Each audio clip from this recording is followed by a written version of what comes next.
Good day po dito sa ating next tutorial. So tuturo ko po paano mag-submit ang isang customer na magpe-purchase sa isang car dealer shop gamit lamang yung kanilang messenger. So mapapakita niya po lahat ng inyong items ng napakadali lamang. Okay, so ito yung ating spreadsheet.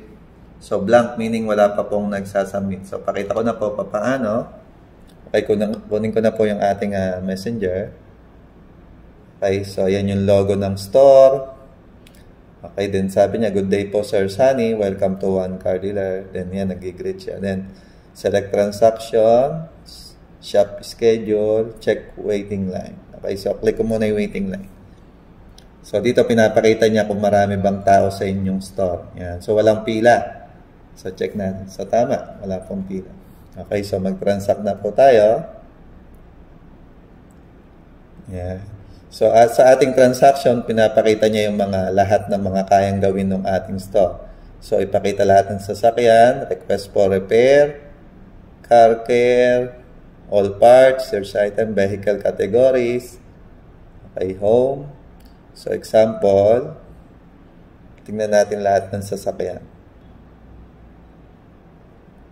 Yan. Okay. So, meron tayo dito, Suzuki, Toyota, Nissan, Mitsubishi, Hino, Proton. So, yan yung mga ilan lamang sa mga sample ng ating mga cars. Okay. So, dito makikita rin natin yung yung description niya, kanyang SKU, then kung ilan yung quantity, then 5, and then price. Okay. So, kung ito yung ating nagustuhan, click lamang ito natin. Add to cart. So, 609,000. Okay. Okay, then ask tayo kung ilang pieces. Example 1. Okay, so gusto pa raw ba natin mag-add? Okay, so ito pa yung kagandaan ng ating messenger. Kaya niya ring mag-add. Okay, so click ko lang yung mag-add to cart pa. So, this time, titingin naman tayo ng battery. So, doon tayo sa parts. Yan.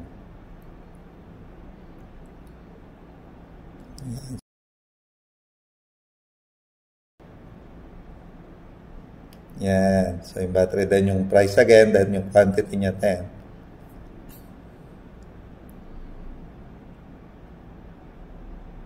Okay, again, ilang pieces? 1. Okay, so, check out na po tayo.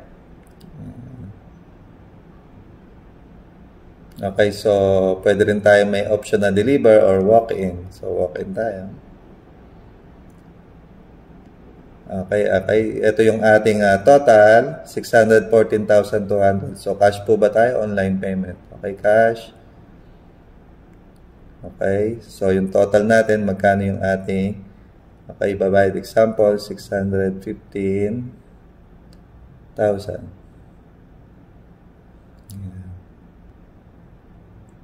Okay, so name na natin. Okay. Then yung ating surname. Okay, then pasend yung ating picture para alam kung sino na yung next.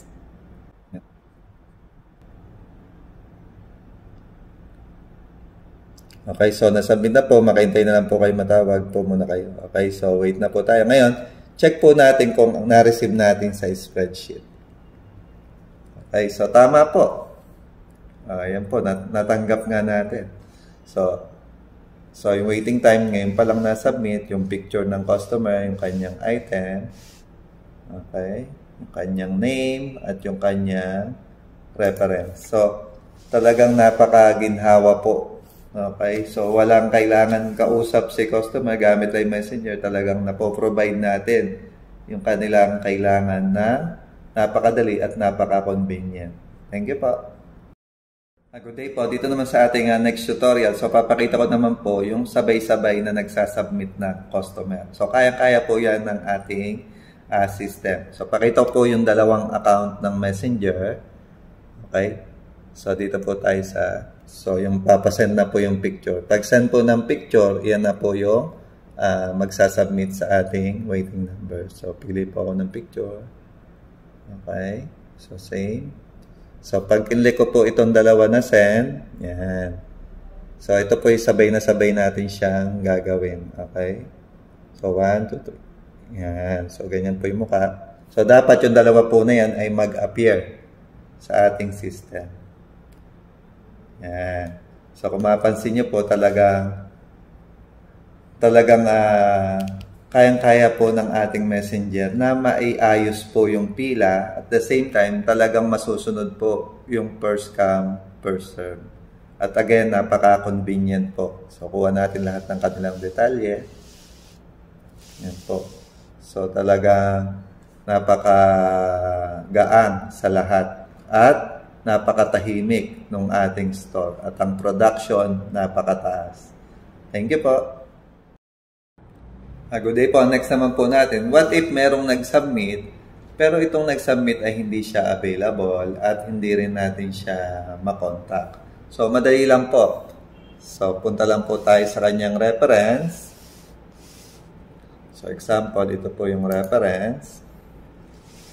At, meron po tayo dyan, select reference to delete submit. Yan. So, pag kinlik po natin yan, dapat may erase na po yung blue. Yan. So, pansin nyo po. Talagang napaka-gaang din po kung sakaling may nakapag-submit at hindi siya available. So, ganun lamang po. Thank you po. Okay, next naman po natin. So, paano naman po ipag-verify nitong ating mag-purchase na customer? So, madali lang po. Okay. So, punta lang po tayo sa kanyang reference. Yan. At click po natin ito. Okay, select nyo bibili reference for cashier 1. So, mapansin nyo po dalawa. Dahil pwede po tayong magkaha ng dalawa. Meaning, kung dalawa po yung cashier, ay mas mabilis po lalo yung ating proseso. So, dito muna po tayo sa cashier 1. Yan. So, pag kinlik natin yan, dadalhin nyo tayo sa cashier 1 window. Yan. So, mapansin nyo po talagang nakaayos po. Okay, so andyan na po yung SKU, yung item na kanyang binili. Wala po tayong pinunch. Talagang galing din po iyan kay customer. Then yung item niya, yung car at yung battery. Okay, yung kanyang total. Okay. Next, kung gusto natin mag-add mga serial, warranty, yan, pwede po tayo dyan mag-fill up. Then, yung kanyang money, yung kanyang name, at yung customer picture. So, talagang napakadali po, pati yung pagka-organize ng yung ating mga item. Thank you po.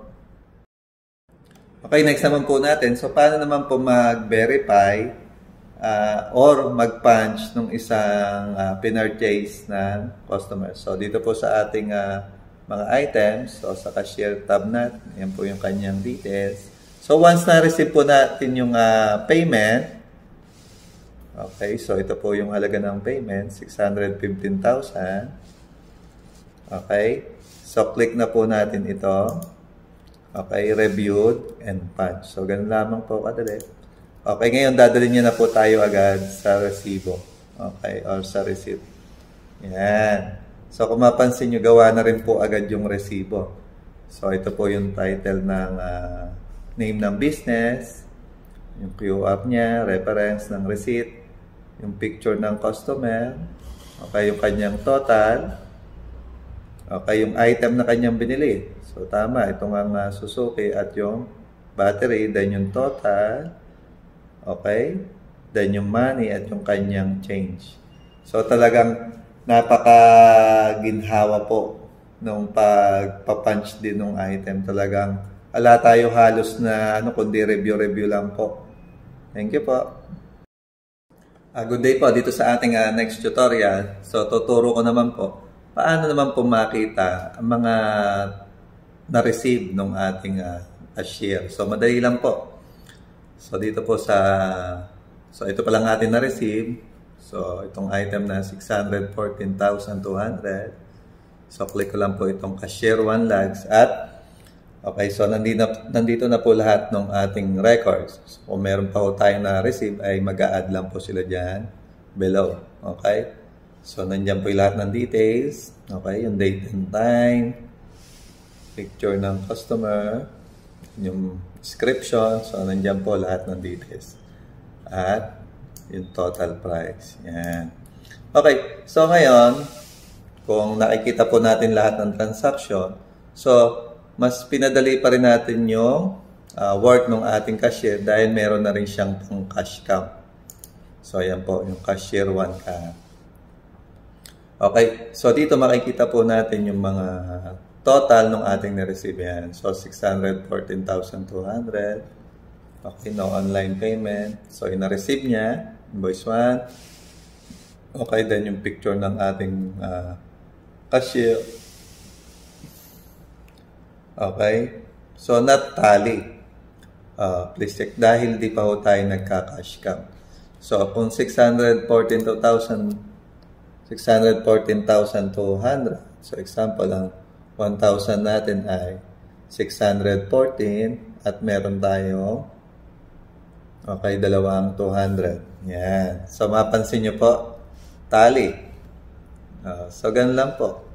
So, talagang napakaginhawa po, including yung pag-cash count ay meron na rin sa ating system. Thank you po. Good day po. Next naman po natin. So, dito papakita ko naman po na sa bawat napapunch ng cashier na item, ay automatic din po itong mag-a-update sa ating inventory. So, ito'y napakalaking ginhawa rin po sa part mga inventory natin. At the same time, ganun din sa gamit ng ating mga customers sa kanilang messenger, makikita rin nila na nag-a-update din yung kanilang quantity. So, pakita ko po. So, pakita ko lang po yung ating binili kanina. So, punta tayo sa resibo. Yan.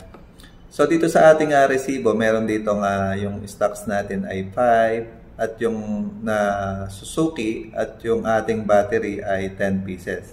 So, dapat dito sa ating messenger, ang Suzuki ay maging 4 units na lamang at yung ating battery ay maging 9 pieces. Okay? So, open ko lang po. Okay? Yeah.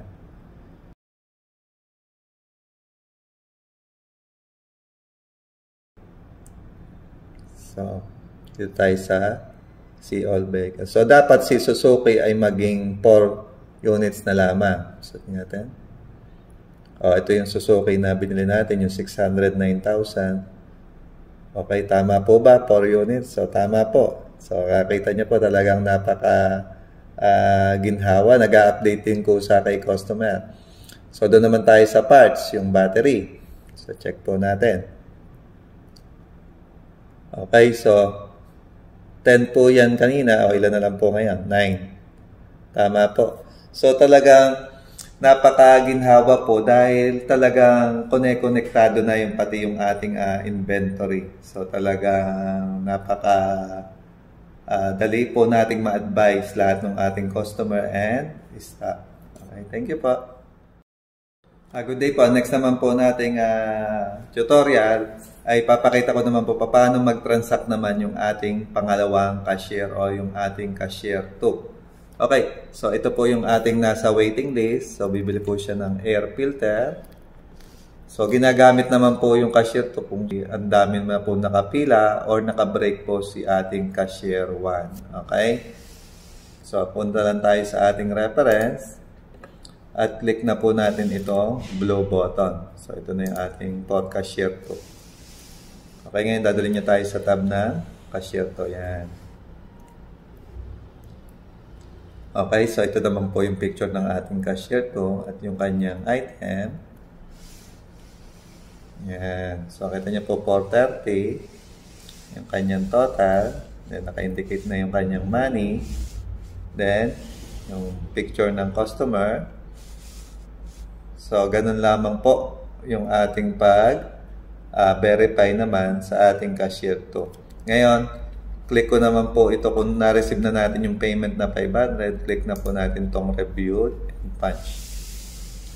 Ayan. So, ito ay magiging invoice 2 na po. Bakit? Kasi meron na po tayo kaninang invoice 1. Yan. So, kita nyo po. So, talagang nakaayos na rin po pagdating sa receipt. So, ayan na po yung kanyang total. At tignan na rin natin kung nagkaroon na rin po ng kaha yung ating cashier 2. Okay? So, punta lang po tayo sa tab na cashier 2 logs. Okay? So, tingnan natin. So, ito naman yung para sa cashier 2. So, isa pa lang yung kanyang dahil isa lang po yung kanyang nare-receive. Isa pa lang. Okay? So, ayan po yung kanyang details. Ang total niya ay 430. So, same din yung ating cashier 1. Meron din siyang pang cash count. Yan. So, ayan yung kanyang pang cash count. Ayan yung picture ng ating cashier 2. So, ito yung kanyang na-receive, invoice 2. And yung kanyang total. So, not tally dahil wala pa ho tayong cash count. So, magka-cash count na yan. Okay. So, lagay ko lang ang 100 niya ay 4 pieces. Then, meron siyang isang 20 at isang 10. So, yun. Tally na po. So, talagang dito pa lang ay makikita talaga natin na dalawang cashier pwede silang sabay magtrabaho. At the same time, yung queuing natin ay mas mapapabilis po natin ang process at mabilis natin silang mababawasan. Thank you po. Ang ending, napakataas po ng production. Happy customers po ang mangyayari. Thank you po. Good day po. Dito naman sa ating next tutorial. So, paano kung gusto nating magdagdag ng produkto? So, dito sa ating system, so meron na rin po tayo diyang kasama. Paano naman mag-add ng item. So, kunin ko lang po yung ating messenger para makita natin yung list na item. Okay, so doon tayo sa parts. Okay, so ito yung ating mga item. So, meron tayo diyang battery, yan, oil, air filter, wiper, brake pad, tire, at spark plug. Okay, ang i-add natin ay, so wala na po, no? So, mag-a-add po tayo ng USB charger. Okay, pangka. Okay, so dito po sa ating SKU Maker, so fill upan lang po natin itong mga needed information. So, category natin ay, okay, so parts. Okay, tayo sa parts consumable. So, type natin ay, okay, charger. Ayan. So, nakapikot na natin yan. Okay. So, nakapikot. So, yung banner na slide yan. So, nakapikot na yan. So, item image. So, meron na po tayo dito. So, ayan po. So, copy ko lang po yung URL niya. So, tuturo ko naman po yun pagka once na nag-avail na po kayo. Okay. So, madali lang po yung unit description. Then, lilitaw po yung kanyang picture doon. Ayan po. Okay. So, yung unit description natin ay per piece. Okay. So, example lang po una natin dito ay 800. So, example, ang before price niya, may suggestion na rin po tayo sa baba. So, example, ang before price natin ay 1.6. Kasi bibigay na lang natin siya na, so example, ang price, ang SRP natin ay 1.1. Yan. So, ba't malagay before sa para yung customer natin ay hindi na masyadong tumatawad. Para nakikita na agad nila yung na-discount. So, example, ang supplier natin ay SPG. So, meron din tayong lalagyan. Okay, so mahalaga po ito para alam natin saan nakalagay. So, example, doon po tayo sa istante 3. Yan. So, wala na pong hanapan. So, sa warranty, so, example, 1 year warranty. Yan. So, example, may warranty yung ating item. So, once na na-complete natin, so, magi-green na po itong ating, okay, cell. So, once na na-review na po natin lahat at lahat ay tama, so, click ko lang po itong review and create item. Yan. So, once na na-erase, automatic, ito po ay mag-a-update na sa ating inventory, ma-add na rin po siya sa ating messenger. So ngayon, i-check po natin kung lilitaw po siya. Okay? So kunin ko lang po yung ating messenger. Ang in-add natin ay USB charger. Okay, so doon tayo sa parts. So, dapat lumitaw po yung ating charger. Okay, so check natin. Ito niyo po. So, talaga real time po siya nangyayari. So, yan nga po. Talagang wala tayong kailangan na magsabi pa doon sa ating mga customer. Oy, may bago po tayo. So, hindi na kasi dahil once na nagbabrowse na po sila, nakikita na po nila agad yung ating item. So, ganun lamang po kadali, talagang real time po yung ating pag-add ng item. At the same time, ganun din sa ating messenger, na-advise natin yung customer na napakabilis. Thank you po. Good day po. Next naman po natin. So, paano naman po kung mag-a-add po tayo ng delivery? Yan. So, napakadali rin po.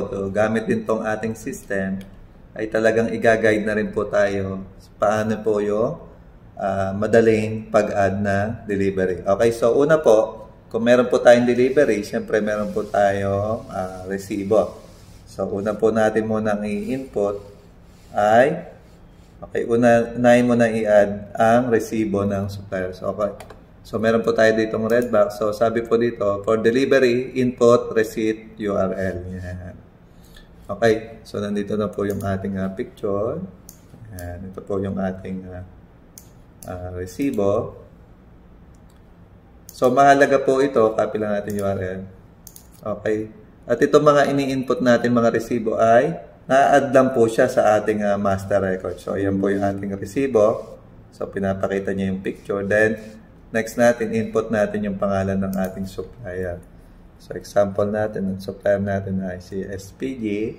Okay, ang page ay page 1. Okay, ngayon, ang total amount ng ating item ay 8,000 sample. So, 8,000 po. Okay, ngayon, kung sino po yung nag-input. So, Sunny. Yan. So, once na nag-green, meaning complete na po yung ating record. So, okay, review lang po natin. So, once na na-review, okay, sabi po dito ay mag-add na ng item. So, pag nag-add tayo ng item, punta lang po tayo dito sa left side. Okay. So, ano yung item na ating i-add? I-add natin ay yung Spigen. Yan. So, yung kaninang in-add po natin na charger. So, ginawa lang natin yung item pero wala pa po itong quantity. Okay. So, ito po. So, mapansin nyo, nagda-drop down po. Yan. So, ayan yung kanyang picture. Nakikita na rin natin. Ngayon, ilan po yung dumating na quantity? So, 10.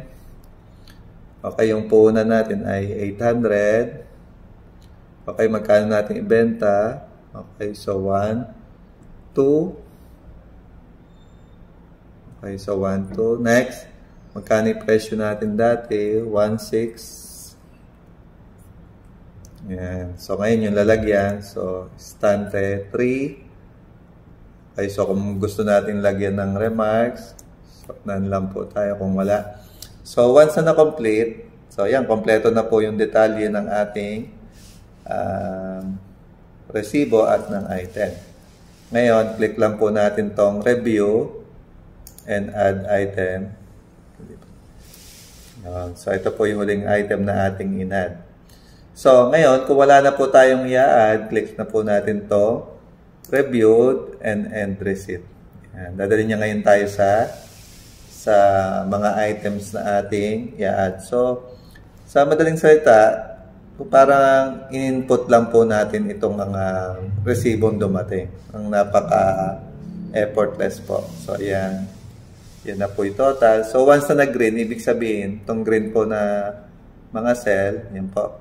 Meaning, tally po yung ating total at yung total ng resibo.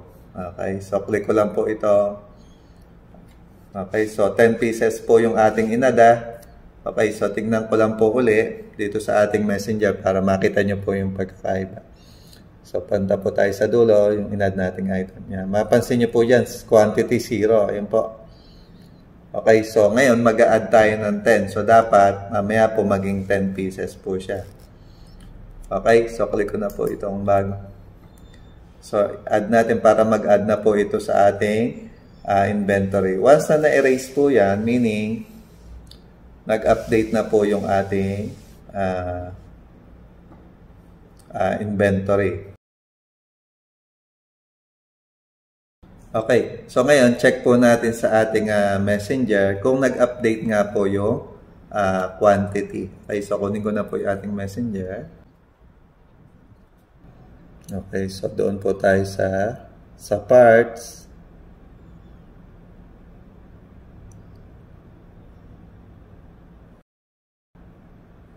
Yan. So, dapat mag 10 pieces po yung ating USB charger. So, hanapin lang natin. So, yung pinapakaginawa, nakikita ng customer din, including yung picture. Okay. So, kung mapapansin nyo po, ayun po, quantity. So, nabitin lang pero kayo na po 0, diba? So, yung tatlong tuldok, meaning meron pa akong kasunod dyan. So, 10 pieces. So, click ko po to. 1 to para makita natin 10 pieces nga. Ayun na, mapansin niyo po, 10. So, talagang real time po talagang nangyayari. Once na nag-update po tayo dito sa ating spreadsheet, at the same time, nag-update din po yung ating messenger. So, talagang napakaginhawa po. So, kapag may bumiling customer, magle-less po yun sa ating inventory. At kapag may dumating naman na delivery, mag-a-add din ito sa ating messenger. So, talagang cycle lang sila at napakadali po lalo ng ating trabaho. At for sure, marami tayong magiging production, meaning maraming sales po. Thank you po. Good day po. Dito naman sa ating next tutorial. So, kung meron pong bumibili ng ating mga sakyan o pyesa, so dito naman sa ating next ay yung mga magpapagawa or yung mga magpapamaintain. Okay, so madali lang po. Okay, so gamit yung kanilang messenger, ay kaya na rin mag-submit itong mga magpapa-repair. Okay, so kunin ko lang po. So again, pili po tayo ng transaction. Okay, mapansin nyo po, wala po tayong pila pa. So submit tayo. Okay, so dito po tayo sa request for repair or car care. So dito muna po tayo sa car care. Okay, so ano po ang gustong gawin? Car wash, change oil. Okay, maintenance, so replace battery. So lahat po ng gusto nyong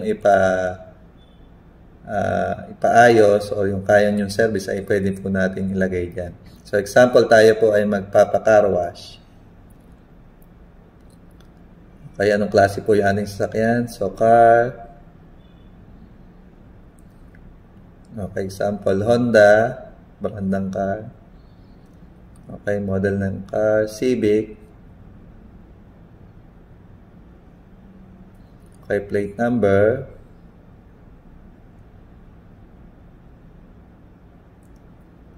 Okay, so ito pa yung maganda, nababanggit niya yung presyo at kung magkano rin po yung ating ibabayad. So, example, okay, 200.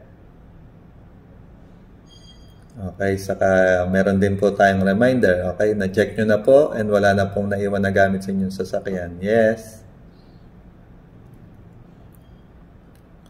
Then yung ating name. Yes. Ating number. Yes, kung tama po. Okay, then pasend yung ating picture. Yan. Example, yan yung ating picture. Okay, so na-submit na po. So, thank you daw po. Upo muna po tayo. Okay. Ngayon, check natin kung lumitaw. O, tama po. Talagang real time nga po. So, okay, waiting time. Ngayon pa lang car wash. And then yung kanyang name, Honda Civic, and yung plate number. Okay. Then yung mga details. Name. So, yung total niya, 200. Okay, so, ganun lamang po kadali, talagang napakaginhawa po ng including yung pati mga magpapagawa at magpapa-car care ay sa Messenger na rin po at sila ay sunod-sunod po at nakaayos. So, less tanong po talaga, more production and sales. Thank you po. Okay, next naman po natin. So, kung nag-submit po tayo ng car wash, so try naman natin mag-submit na papa-repair ng sasakyan. Okay? Okay, so select transaction.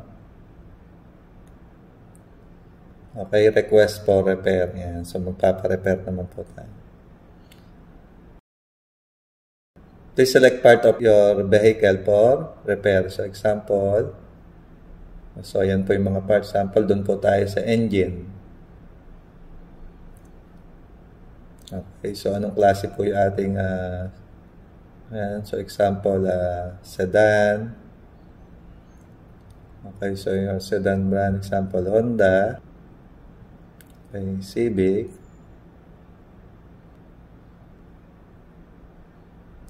Okay, year model. So, mahalaga tong model dahil diyan natin makikita yung mga dapat nang palitan din. Okay, plate number, CPH, 1, 2, 3. Okay, mileage. So, ba't niya tinatanong? So, mahalaga din po ito sa mga mekaniko. So, example, tumatakbo na siya na 70,000. Yung mileage. Makakatulong po yan sa kanila. So, please describe the problem or issue of your Honda Civic. Okay, overheat. So, lagay ko na example, overheat.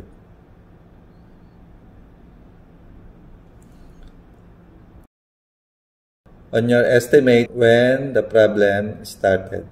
Okay, so dito mahalaga rin para alam din ng ating mekaniko kailan nagsimula. So, example, so 2 days ago tayo. Okay, how often the problem occurs? So, example, okay, so frequently. Okay, when does the problem usually happen? Problem, okay, so, when, so, pwede naman tayong Tagalog or English, so, depende po sa gusto nyo, question. Okay, is there a picture or video of the problem? So, ngayon, tinatanong tayo ng picture of video dahil makakatulong po ito sa pag-diagnose. Okay, so yes. Okay, send natin yung picture. So, yan, may usok na. Okay, so dito na tinatanong naman tayo kung na-repair na to before. Okay, so example, yes. So, ano yung recent service made? For example, change oil. Ayan. Okay, so, kailan tayo huling nagpa-change oil? So, example, more than a month. Ayan. So, again, yung ating mga gamit. Nare-remind tayo. Yes. So, yung amount daw ay di-discuss kapag na-check na po. So, continue lang tayo. Okay, then yung ating name. Yes. Okay, yung ating number. Yes. Same. Okay, so na-submit na. Ngayon, check po natin kung nasa ating record. Yan. So, kung mapapansin nyo, so, ayun na nga, for repair. So, siya na yung pangalawa. Yung una natin yung car wash. So, for repair, engine. So, dito pa lang habang tinitingnan nyo siya, talagang nare-review nyo na. So, dito pa lang nakapag-assess na po tayo na dapat gawin. So, ayun, problem started 2 days ago. So, yung mga usual nyong itatanong. Okay, so, kailan nangyari? When starting the engine. So, gaano kadalas? Frequently daw. Tapos nakikita rin natin ano yung huling service na ginawa. Tapos yung ating mileage.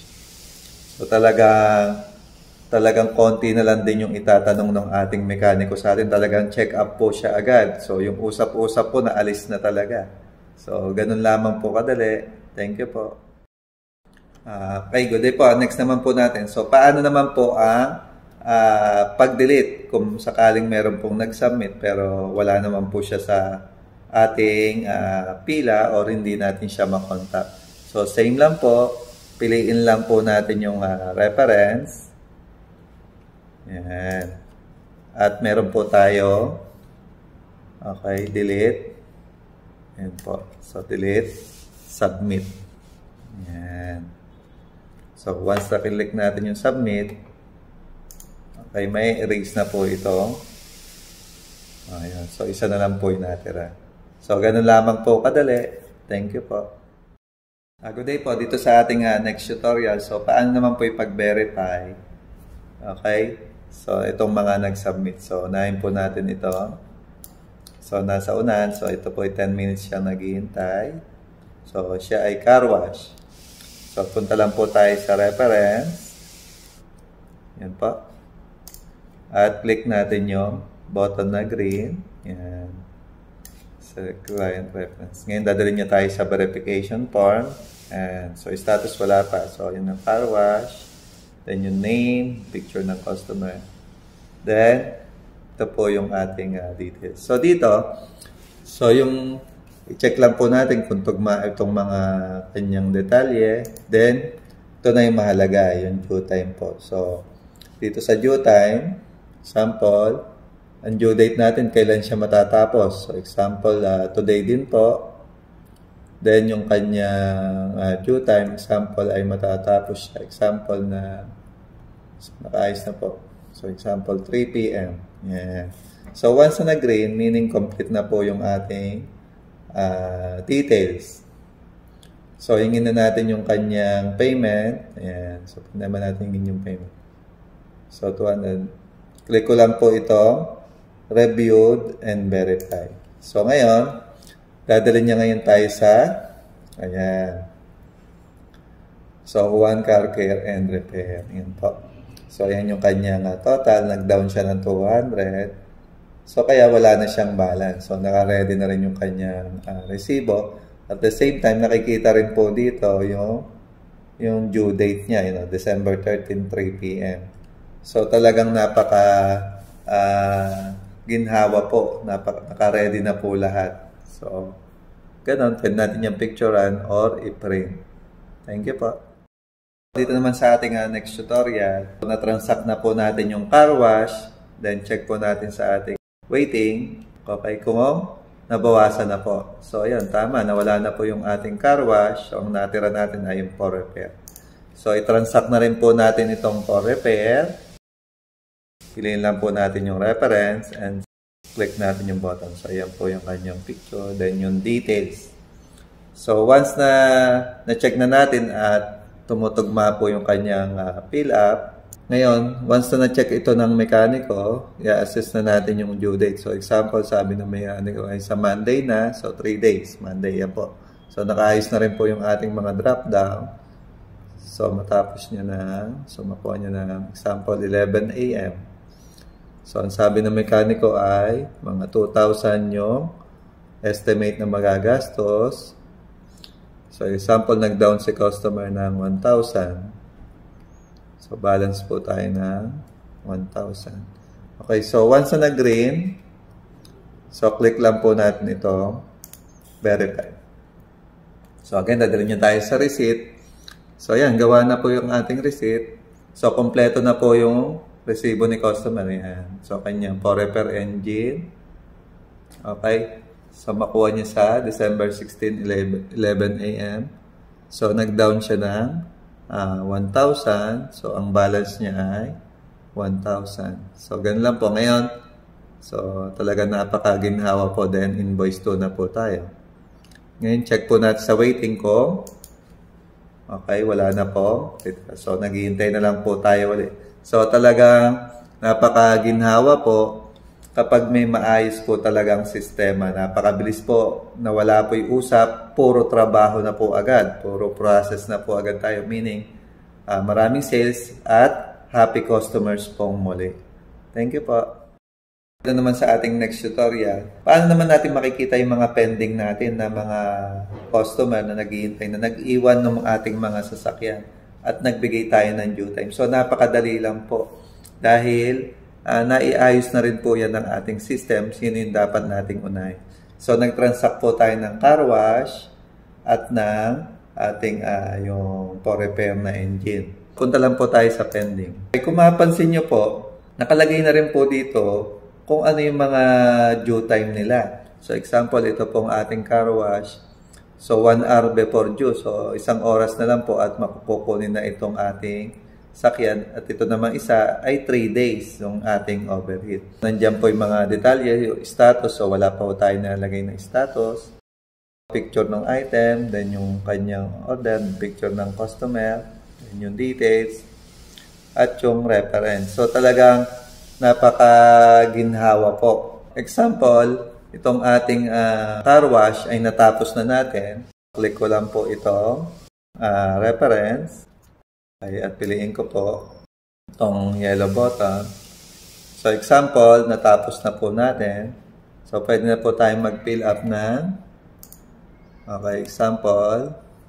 So, done. Gawa na. So, ganun lang po yung ating, yun lang po yung ating fill up. At click ko lang po itong button. So, once na na-clear, ngayon check po natin yung ating pending. Ayan. Mapansin nyo po, gawa na po base dun sa ating status. Talagang napakadali po, napaka-convenient. So, next naman, itong example naman, itong ating 3 days. Para mag-aalanganin po tayo sa araw at gusto natin tong i-extend. Example, instead na 3 days ay magiging 5 days. Click ko lang po itong reference at click ko lang po yung ating button. Yan. So, ito po yung ating details. So, ngayon, ang gagawin lang po natin ay fill upan lamang natin to status image. So, doon po tayo sa retry po tayo. So, ngayon nag-red. Bakit? Kasi kailangan tayo magsulat ng dahilan. Bakit natin i-retry? So, i-retry natin dahil weight ng pyesa. So, example yan. Weight tayo ng pyesa. So, ngayon na-adjust natin yung date. So, sabi natin kanina ay magiging 5 days. Yan. So, same. So, gawin natin 3 p.m. Yan. So, nag-usog tayo ng December 18. So, dito talaga napakaginawa rin po ng ating pag-update. So, once na na-clear, so, check po natin muli yung pending kung nag-adjust nga at nagkaroon ng status. Ayan na. So, mapansin nyo po, 5 days before due. At nag-retry po tayo pa rin na lang po na status. Ayun. So, yun yung ating status. Extend lang po tayo till December 13, weight ng pyesa pa. Thank you. Tapos yung nag-update ng ating status. So, talagang napaka-ginhawa po nitong ating sistema. Talagang lahat po nakaayos po talaga at alam natin ano yung ating dapat na i-priority. Okay. So, ngayon, example, ito namang ating car wash ay kinuha na. So, punta lang po ako sa reference. So, siyempre, kung siya ay na-claim na, dapat mawala na po siya sa ating pending. Okay, at dadali niya po tayo ngayon sa verification form. At fill up lang po natin ito ng claim. Yan. So, nag-green na siya, meaning complete na po yung ating input. Click lang po natin itong button. Once na na-clear, meaning updated na pending. Kaya ngayon, check po natin yung pending. So, dapat maging isa na lang po. Dahil claim na po yung car wash natin. Check po natin. Okay. Ayan, mapansin niyo po. So, isa na lang po yung natira. So, ito yung ating 5 days. So, talagang napakaginhawa po, talagang inaayos na sa atin ng sistema. Ano yung mga hindi pa na-claim at saka yung mga na-claim na. Napakadali po. So, bilang tayong mga katrabaho ay meron palang madaling way sa pag-aayos ng mga record. Thank you po. Next naman po natin, so meron na po tayo kaninang na-receive na dalawa. So, which is car wash at yung for engine repair. So, ngayon check naman natin yung mga na-receive ni cashier. Punta na po tayo dito sa transaction today. So, yung dalawa nating na-receive, isang car wash at yung engine repair. Diyan yung mga description, yung name, so nandyan po lahat. Then yung total ng ating na-receive. So talagang kompleto po. Then yung picture ng customer. Then ito po yung ating total na rin ay 1,2. Ngayon, check po natin sa ating pang cash count. So may built-in na rin po tayong pang cash count. So not tally dahil wala po tayong nilalagay na amount. Isang 1,000 at 2,200. Yan. Tally. Talagang napaka-convenient po, including yung ating mga lahat ng na-receive ay tinototal niya na rin po. At the same time, once na tayo nag-cash count, sasabihin niya rin po kung tayo po ay tally. Napakaginhawa po kapag may maayos na sistema. Papasok tayo ng full of energy. So, ganun din pag uwi natin, konti lamang po ang nabawas dito. Marami pa tayong oras sa ating pamilya pag uwi. Thank you po.